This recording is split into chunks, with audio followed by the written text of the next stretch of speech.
So we are reading from Hare Krishna. So we are reading from Srimad Bhagavatam, Canto 10, Chapter 1, Text 2. This verse is spoken by Maharaj Parikshit to Shukadev Goswami. And this is the start of Krishna Leela.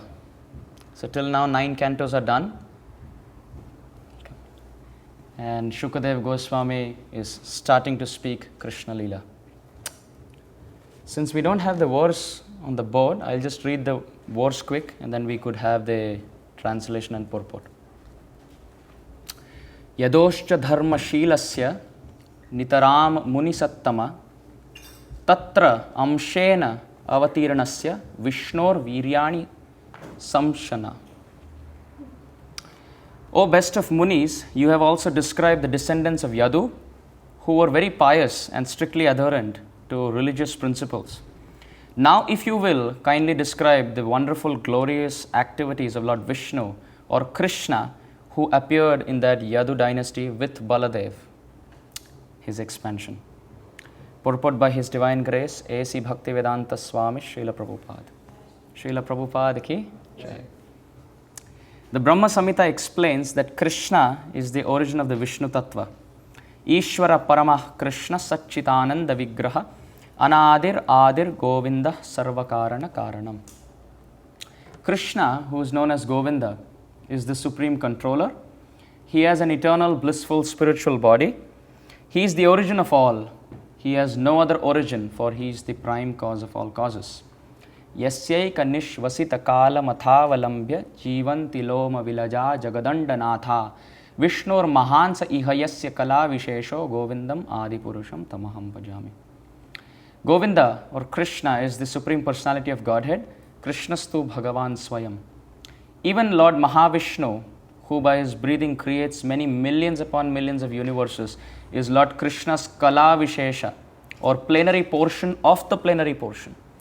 Mahavishnu is the plenary expansion of Sankarshan, who is the plenary expansion of Narayan. Narayan is the plenary expansion of the Chaturvyuha, and the Chaturvyuha are plenary expansion of Baladev, the first manifestation of Krishna. Therefore, when Krishna appeared with Baladev, all the Vishnu Tattvas appeared with him. Maharaj Parikshit requested Shukadev Goswami to describe Krishna and his glorious activities. Another meaning may be derived from this verse as follows.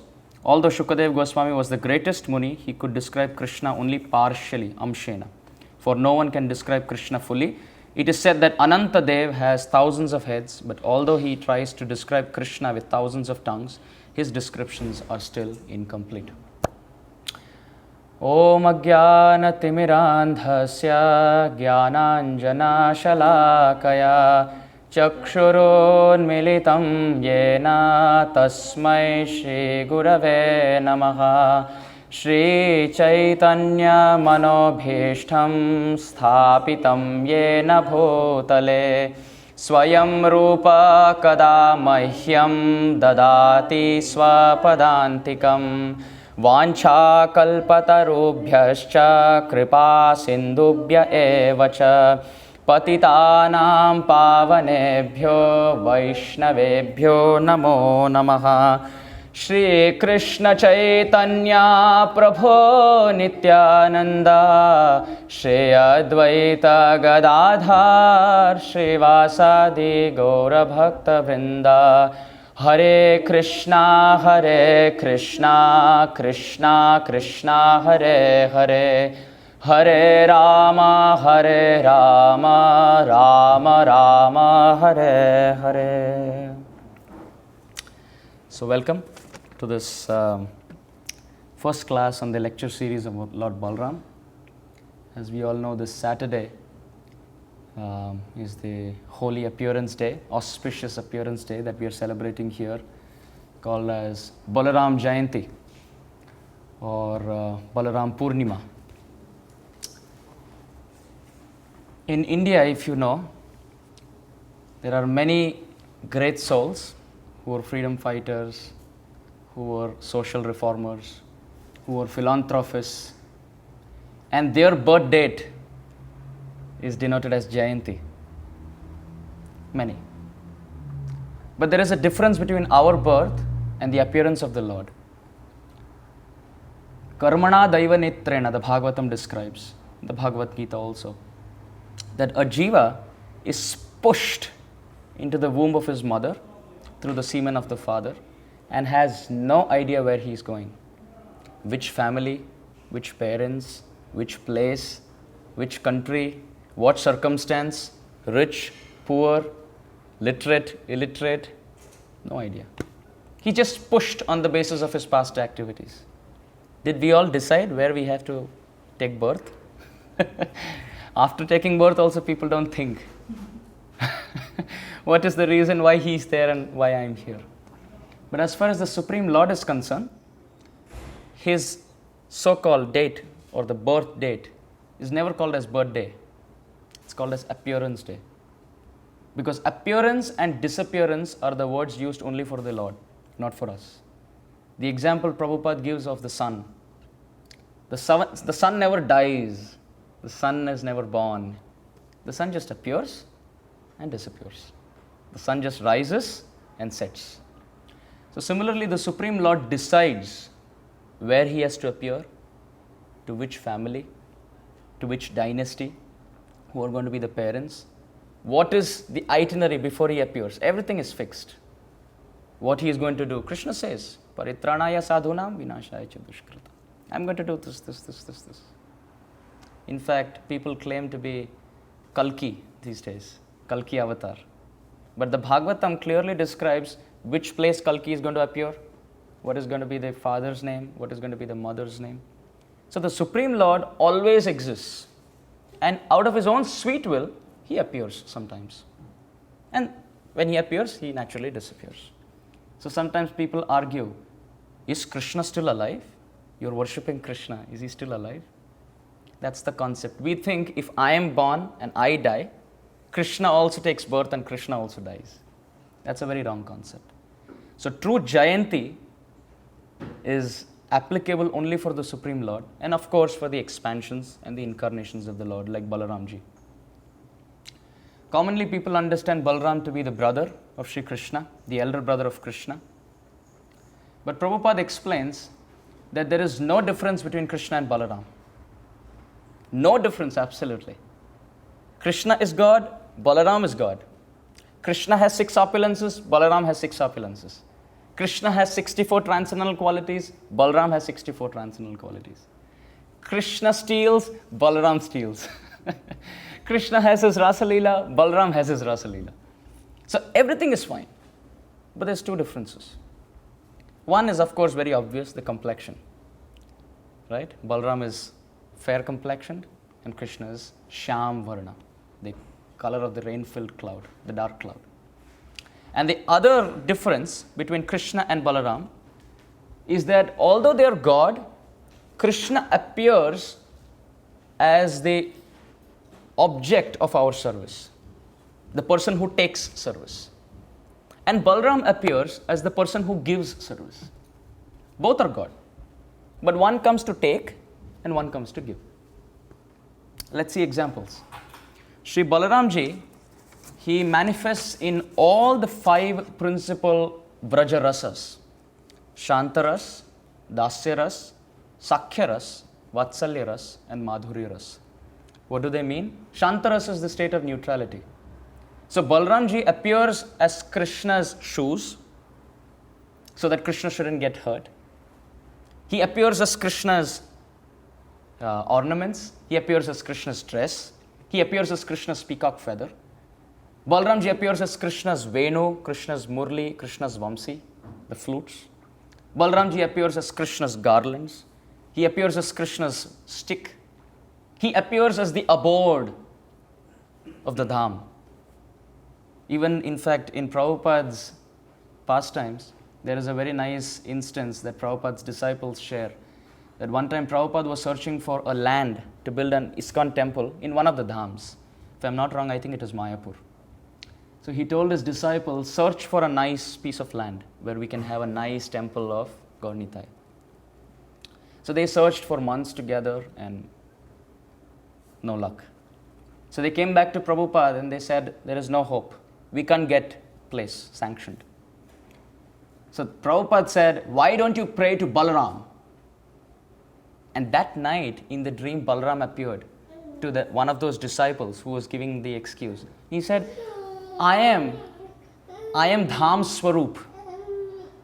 I am the abode of Navadvip. Why don't you pray to me? I'll tell you where the tract of land is. So the devotee got up and he said, Prabhupada, you said that you have to pray to Balaram. Balaram appeared in my dream. He told me the same thing. Prabhupada said, pray to Balaram.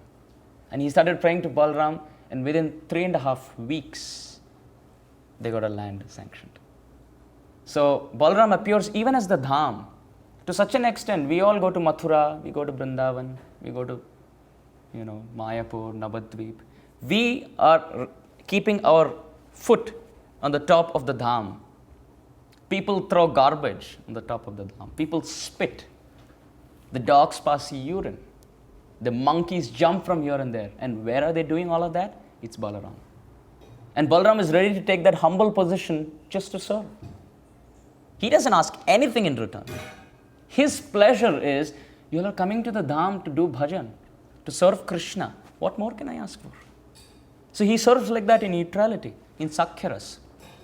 Then he serves in Dasyaras as a servant. We find in this picture how beautifully Balaramji in this situation is taking rest and Krishna is massaging his feet. And most of the times it flips and Krishna is taking rest and Balaram is massaging his feet. So Balaram never says, I am the elder brother, you have to massage my feet. Although he's God, he's ready to take that humble position of serving. Always helps. Even when Krishna and Balaram have to steal butter, Balaram says, you stand on my back. You stand on my shoulder. You steal. Dasosmi. I am ready to be your servant. So all the quality of service that we look for comes from Balaram. Then coming to Sakhyaras as friends. Oh, there are so many pastimes. So many pastimes. He used to walk across Govardhan very quickly because Balaram walks faster than Krishna. So he used to walk so fast because Krishna will be talking to his cows and calves and his friends and play the flute. Balaram says, you keep doing that. I'll go ahead, and the place where he turns, right or left, he puts his plow in that direction so that Krishna can come and take right or left. So many pastimes. Stealing pastimes, lying pastimes. Krishna and Balaram used to roll in the dust of Braj Bhumi as friends. They never considered each other. No, there has to be a distance. Nothing. Friends. Slap. Pinch. Balaram used to sometimes make fun of Krishna in front of other friends. He used to tell Krishna that, I'll tell you a secret today. Nanda Baba is fair. Mother Yashoda is fair. I am fair. Only you are dark. Do you know why? So Krishna starts thinking. He said, I have not thought about it. Why? Balaram says, that's a secret. Nobody told you because you'll feel bad. The reason is, you are not their child. They got you from somewhere. You don't belong to them. And as soon as Krishna starts hearing that he is not Yashoda Nandan, he's not Nanda Nandan, he starts sobbing and cripping and tears are just almost gone, and he starts running towards Mother Yashoda. He says, you know what Baldev did today? In front of everyone, he starts making fun that I'm not your child. Maya, please, take care of him. And then Balaram is laughing with all his friends. Does he really mean all this? No. He's doing that as friendship. Sakhyaras, so that he's serving Krishna. He knows if he says that, then Krishna will be very happy. Then as Vatsalyaras, one day, on the day of Krishna's birthday, the so-called birthday, the appearance day, Krishna was very happy. He told all his friends, today let's go to the Yamuna and celebrate my birthday there. And that was exactly the time when Kaliya was staying in the Yamuna. So Balaram was telling Subal, see, today is Krishna's birthday. Please don't take him to that place. Kaliya is staying in Yamuna. Please don't take him there. Protective. He really cares for Krishna. Even when Krishna ate dirt, it was Balaram's care that, this dirt might, harm Krishna. He went and complained to Mother Yashoda. Hey Maya, take care of him. Your Nanda Lala, your Gopal is eating dirt. And Krishna had excuses. Mother Yashoda asked Krishna, did you eat dirt? And the supreme cause of all causes, the creator of all creations, the absolute truth, lies. He who is described in the scriptures as Param Brahma Param Dhama Pavitram Paramam Bhavan Purusham Shashwatam Divyam Adidevam Ajam Vibhum. He is the purest. He is the topmost. He is the absolute truth, the supreme personality of God. And he is lying. And there's mud all over his face. And he says, I didn't eat dirt. And then when he was caught, he starts giving excuses. He tells Mother Yashoda, you only taught me that I have 7 mothers. You're one of them. Bhumi is also one of them. So just like I drink your milk, I thought of drinking Mother Bhumi's milk in the form of mud. Mother Yashoda said, no, my milk will nourish you. Bhumi's milk in the form of mud is not good for your health. As soon as Krishna heard that, he said, okay, Maya, no problem. Another excuse. He says, I heard from Nanda Baba that as soon as you speak lies, you have to wash your mouth with water. I thought to myself, how many times I have lied in this life? Always, daily I lie, and all Brajavasis. So therefore, even water won't purify my mouth. Therefore, I had to eat dirt. Therefore, I eat. I'm really sorry. But the Acharyas explain, Krishna is such a servant of his servant that he was eating dirt only to taste the remnants of the foot dust of his devotees, the Brajavasis. The Brajavasis walk, and he tastes. Sanatana Goswami explains, it is Balaram who is the abode of Sri Vrindavan, and Krishna simply wanted to taste things which touched the body of Balaram. The whole land of Vrindavan is Balaram. So the Acharyas explain, the dust is the dust on the body of Balaram, and because Krishna loves Balaram, he simply tasted. So there are so many interpretations like that. So Balaram is so careful. I mean, he takes so much of care in Vatsalya Ras. And then going up to Madhurya Ras. In Madhurya Ras, Balaram, he expands himself as Ananga Manjari, the younger sister of Srimati Radharani. Very careful. There also, Ananga Manjari serves Radha and Krishna in the groves of Vrindavan. And Balaram is so careful that if he is walking in Vrindavan and he finds a footprint of Radharani, he will not cross over. Because as Ananga Manjari, she will never cross over the elder sister's footprint. Take a different turn. So very careful. So we discussed how in Shanta, Dasya, Sakhya, Vatsalya and Madhurya, Balaram serves Krishna. Now let's see one expansion before. In Treta Yuga, what happened? In Treta Yuga, the same Balaram appeared as Lakshmana. Same quality. Same quality. Only difference, Lakshmana was younger. And in Dwapar Yuga, Balaram is elder. I'll tell you why he came like that. Same quality. Balaram is just serving Krishna, Lakshmana is just serving Ramachandra. It was in Ramchandra's Leela that Ramchandra was banished to the forest. And because Mother Sita is Ardhangini, or she's the chaste wife of or consort of Ramachandra, she accompanied Ramchandra. But there's no rule in the scriptures where if one brother is sent to the forest, the other brother has to follow him.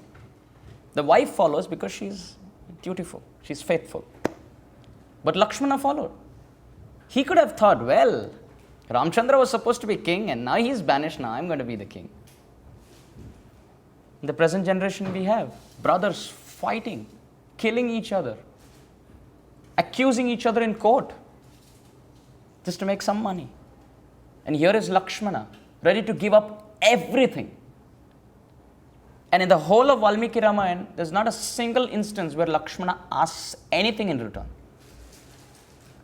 When they entered Chitrakoot, it was Lakshmana who was actually cutting all the grass and making way for Sita and Ram to walk past. Sita and Ram were just enjoying the atmosphere, nature, talking to each other, enjoying the breeze, hearing the chirping of the birds. But it was Lakshmana walking ahead. His feet were bleeding with pebbles and cuts, but he was making way so that those pebbles don't touch the feet of Ramachandra. Such a servant, ready to take all the pain on the self, but make sure that the master is not hurt. He used to make huts for Sita and Ram. He used to get them water. He used to get them everything. There are descriptions how one time in Valmiki's Ramayana, a personality called Guha, he accompanied Sita and Ram to the forest. And when Ramachandra asked Guha, where am I supposed to sleep? Guha said, you sleep on this grass. When Lakshmana heard that Sita and Ram were asked to sleep on the grass, Lakshmana said, this is abominable. My Ramachandra never sleeps anywhere. That is not of his standard. He needs his own standard, his own class. And you're asking him to sleep on the grass? Because I heard this, I take a vow or an oath that I will never sleep. I will never sleep. The whole of Valmiki Ramayana, there was not a single night that Lakshmana slept. We also take oaths. I won't do this. I will do this. But when there's a provoking situation, our determination is lost. It's dissolved. But here is Lakshmana. Every night, Sita and Ram are asleep, and it is Lakshmana guarding them. He's ready to give up all his, demands or his wants for the higher cause of Sita and Ram. There's the description of Sita and Ram once lying down, and Lakshmana was having an arrow, taking care and protecting them, so that nothing happens. He was shooting in the air and then again coming back. Very careful, protective. So this one associate, he saw this from behind a tree, and he felt, Lakshmana has gone crazy. He's pointing his arrow at Ramachandra. Whatever he couldn't do in the kingdom, now he's trying in the midnight. So therefore, he removed his arrow and started aiming at Lakshmana. When the soldiers of this king saw this, our king is aiming his arrow at Lakshmana. We don't want to be on his side. They all removed their arrows and started aiming at him. So the soldiers were aiming at the king was aiming at Lakshmana, and Lakshmana was aiming at Ramachandra. But in the whole scene, there were only two people sleeping, that is Sita and Ram. Everybody else was awake. So this is the nature of misunderstanding. The king just thought that probably Lakshmana is aiming like that. And the soldiers also just thought that the king is aiming at Lakshmana. But Lakshmana was protective. We also have to take care. Many of the times, there are problems in our head, not in reality. We think, he said that, so he meant that, and there's so many misunderstandings going on. So Lakshmana always signifies he's the personification of service. There was one time when Lakshmana couldn't handle his service. Just once. In the whole Ramayana, there was only once when Lakshmana couldn't handle his service. That was when Ramachandra told Lakshmana to send Sita to Valmiki. Lakshmana couldn't see Sita away from Ramachandra. So that day, he promised himself, all this is happening because I am the younger brother of Ramachandra. Therefore, I take this oath that every time from now on, I'm going to be the elder brother. He appeared as Balaram, elder brother. In Kali Yuga, he appeared as Nityananda, elder brother. We saw in Treta Yuga as Lakshmana, in Dwapar Yuga as Balaram, and then in Kali Yuga as Nityananda. The very famous story of Jagai and Madhai, the two drunkards, right? Chaitanya Mahaprabhu instructed Haridas Thakur and Nityananda Prabhu for the first ever door-to-door preaching.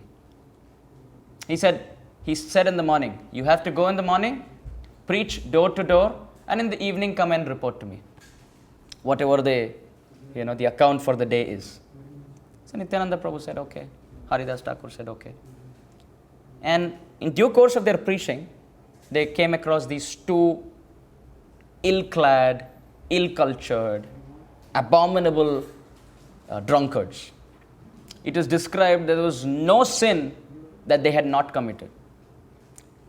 There was one devotee who was saying that it was such an extent that Jagai and Madhai used to read the Manu Samhita and see what are the sins they haven't committed and go out and perform that and come and put a tick. They were so sinful, absolutely sinful. To such an extent, if Chitragupta had a cabinet of people writing down their sins simultaneously, they would all resign. For us, he can do it easily. Our sins are like so small. But Jagai and Madhai were like big time criminals. Really big time. When Brahmanas did yajna, they went and passed urine and stool in that yajna. They killed Brahmanas. They drank their blood, ate their soft flesh. Because Brahmanas are not bodybuilders, soft flesh. They were eating their flesh and drinking their blood. Setting houses on fire. Throwing children into the Ganga. Raping women. They did everything possible. And when Nityananda Prabhu heard this, Nityananda Prabhu and Haridas Thakur had two contradictory emotions. Haridas Thakur said, well, we have to take care. Let's go away. We have to go away from these people. They are really sinful. And when Nityananda Prabhu was hearing about their sin, the smile on his face grew larger and larger. He said, that's the opportunity. If we are able to make this Jagai and Madhai into the greatest devotees of the Lord, then the title of Patita Pavan would be granted to Chaitanya Mahaprabhu, the deliverer of the fallen. So Nityananda Prabhu went, and we all know the story, how Jagai and Madhai treated Nityananda. Madhai was so sinful, and he was so rude. Nityananda Prabhu just said, Mukhe Hari Bol Bhai Ei Matra Bhiksha Chai. I am a mendicant, but the only alms that I am asking for is Mukhe Hari Bol Bhai. Oh brother, please chant Hari now. Bolo Krishna, Bhajo Krishna, Koro Krishna Siksha. Krishna Mata, Krishna Pita, Krishna Dhana Pran. Krishna is your father, Krishna is your mother, Krishna is the treasure of your heart. Please worship Krishna, chant the names of Krishna, and preach about Krishna. When Madhai heard all this, he looked at Jagai and he said, is he talking to us? Is he trying to preach to us? He doesn't know about our greatness? Is he crazy? Haridas Thakur heard this and said, let's leave. Red alert, let's leave. Nitai said, wait, it's interesting. And as the conversation grew, Nityananda Prabhu started bleeding because Madhai threw this half-broken liquor pot on the head of Nityananda. In Chaitanya Bhagavat, Vrindavan Das Thakur describes so beautifully. He says, Nityananda Prabhu is Balaram, is the same Lakshmana who has Anantashesh. On every hood of Anantashesh, there is a planet floating.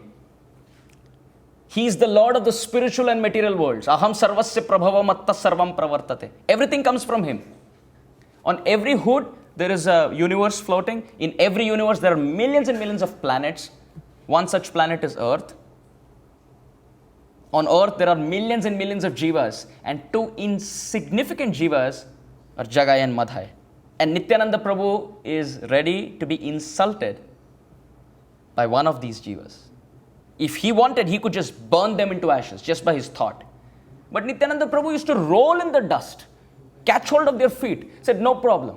If you just once have a tear thinking about Sri Chaitanya Mahaprabhu, I am ready to sell myself to you eternally. The Lord, the Creator, the cause of all causes, is ready to be our slave just for the exchange of chanting the holy names. Of course, Nityananda Prabhu's body has no blood. It's Satchitananda, completely spiritual, he's Nitya Ananda, full of bliss. But just to enact the pastime, he had blood. Do you know why he had blood? Nityananda Prabhu thought there was no reason or there was no way this Madhai could reach Gauranga. There was no way Madhai would have gone on his own and approached Chaitanya Mahaprabhu. Okay, let me get Chaitanya Mahaprabhu here. And the way I could do that, well, Chaitanya Mahaprabhu likes me the most. So if I'm insulted, I'm rebuked, I'm criticized, I'm humiliated, he cannot take it. Aham bhakta paradhino. Krishna says, I am completely controlled by my devotee. So if Nityananda Prabhu is criticized or is humiliated, then Mahaprabhu has to come. He said, okay, let me get some blood so that the villagers will go and inform Sri Chaitanya Mahaprabhu that Nitai is bleeding and Madhai struck him with a pot, so Mahaprabhu will come. And exactly the same script happened. Mahaprabhu came furious. He who was coming as Prema Purushottam, falling at the feet of everyone, now became Vaikuntanath. He became the Lord. He invoked his Sudarshan Chakra. He said, I'm going to sever their head off their body. But Nityananda Prabhu, who was actually abused by Madhai, he falls at the feet of Mahaprabhu. Mahaprabhu is confused. What is happening? They abused you, I am standing for you, and you are standing for them. Nityananda Prabhu falls at the feet of Mahaprabhu and he says, don't do it. Please don't do it. Please save them. That's exactly what happened. Madhai, Jagai and Madhai, who lifetimes after lifetimes were killed by different avatars, but were still not completely purified. In this Leela, instead of killing them, Nityananda Prabhu killed their tendency by his compassion. Lakshmana, furious. Balarama, furious. But that furious Lord comes as the most merciful, Karunyamaya Nitai. These two brothers, Krishna Balaram, as Mahaprabhu and Nityananda, have a very nice plan. Sri Chaitanya Mahaprabhu gives mercy to people who deserve it. And Nityananda Prabhu gives mercy to people who don't deserve it. People who approach Mahaprabhu get delivered. And people who don't approach Mahaprabhu, Nitai approaches them. So this tattva of Balaramji is brilliant. When we worship Krishna, how could we worship Krishna without the potency of Krishna, the energy of Krishna which sustains everything? In all incarnations, in all yugas. In Braja Leelas, yes. In Ramchandra Leelas, yes. In Gaura Leela, yes. And this quality of simply serving selflessly makes him Adi Guru. Because Guru is he who is transparent. He gives the message of Krishna as it is. And he helps us serve Krishna selflessly. So therefore he represents Adi Guru. Sometimes people say, why do we need Guru? It's only between me and Krishna. Yes? People sometimes say, I don't need anybody in the middle. It's only me and Krishna. The example is very beautiful of the telescope. If you see the telescope, there are many lenses there in the middle. Big objects which can be seen by the eyes become so easy. You can easily see it. How? Because each lens there is transparent and is compassionate to get the big thing small so that you can see it. So all the acharyas in our parampara are transparent mediums, just helping us to serve Krishna selflessly. This process of serving Krishna through bhakti is the only way we can get him. There is no other way. Bhaktyamam abhijanati yavanyashchasmi tattvata. Only through bhakti. Patram pushpam phalam toyam yome bhaktya prayachati. So Balaram, whose avirbhav we have already started celebrating through katha, but officially we are going to celebrate in 4 days. He represents this Guru Tattva. And as Guru Tattva, or as Adi Guru, as the fountainhead of all expansions, he destroys all our anarthas. We simply have to pray to him. He has so many beautiful names. Gargamuni named him as Balaram. Why? Because he is ready to give us the spiritual strength, Bala, to reach to the spiritual state of happiness, Rama. He is ready to use his strength so that he can vanquish our anarthas, Balaram, Baladev, Balabhadra. He who uses his strength to get an auspiciousness, Balabhadra. He is called as Ananta because he is limitless, inconceivable. He is called as Sankarshan because he was attracted from the womb of Devaki to the womb of Rohini. In Sanskrit, Akarshanam means attraction. He was completely attracted. Sankarshan. He is called Rohini Nandan because he is the son of Rohini. So in this way, he has so many beautiful names where he expresses the same quality of being servant, and we can approach him so that he can destroy all our anarthas. Getting to the birth of Lord Balaram, that will be the topic of tomorrow's discussion. So for that, we'll stop here for now. If there are any questions or comments, we'll take it. Yes? If we can use a little time to, you said that there were some previous births of Jagai and Madhai, and they were already, kind of, in this final birth, they were delivered in a different way.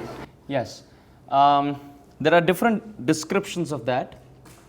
One description is of Jaya and Vijay, the two doorkeepers of Vaikunta. They were cursed, as we know, due to the offense of the 4 Kumaras, and they incarnated into three yugas. In Treta Yuga, they appeared as Ravana and Kumbhakarna, and they were delivered by Ramachandra and Lakshmana. In Dwapar Yuga, they manifested as Shishupal and Dantavakra, again 2 brothers, and they were vanquished by Krishna. But in all these avatars, if you carefully notice, the Krishna Tattva or Vishnu Tattva as Ramachandra or Krishna, they were destroying the bodies. No discussion, no compromise, nothing. You're a demon, I'm going to kill you. But then in Kali Yuga, they appeared as Jagai and Madhai. And this time they were not killed. But the anarthas in their heart were killed. So Sri Chaitanya Mahaprabhu or Nityananda Prabhu, he's the personification of compassion, where he purifies us. He doesn't destroy us, although we are sinful, but he destroys our sinful tendency. So although we are very, very sinful, if we approach Balaram, if we approach him as Nityananda, we all have hope.